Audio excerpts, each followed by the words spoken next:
मला साक्ष मिळाली म्हणून सांगतो, तरी केली प्रगट.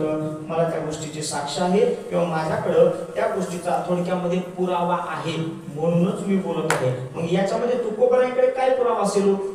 तुकोबरायांच्या पुराव्याचा जर आपण विचार केला तर भगवान परमात्म्याने जेव्हा जेव्हा दया केलेली आहे, परमात्म्याने जेव्हा जेव्हा करुणा केलेली आहे, त्या वेळेस तुकोबराय भगवान परमात्म्याच्या सोबत आहेत.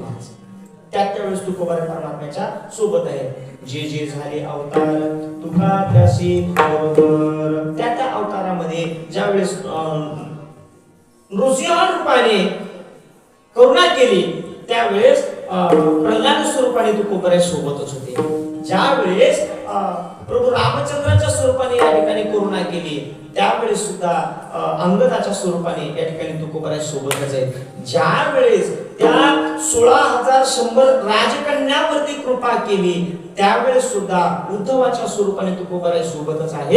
आणि आजही तुकोबराय या ठिकाणी परमात्म्याच्या सोबतच या ठिकाणी असल्यामुळे त्या गोष्टीची मला साक्ष आलेली आहे, त्याचा मी अनुभव करता आहे. म्हणून तुका म्हणे साक्षी आहे, तरी केली प्रगट तो हा उतरील पार भवदुस्तर ज्ञानेश्वर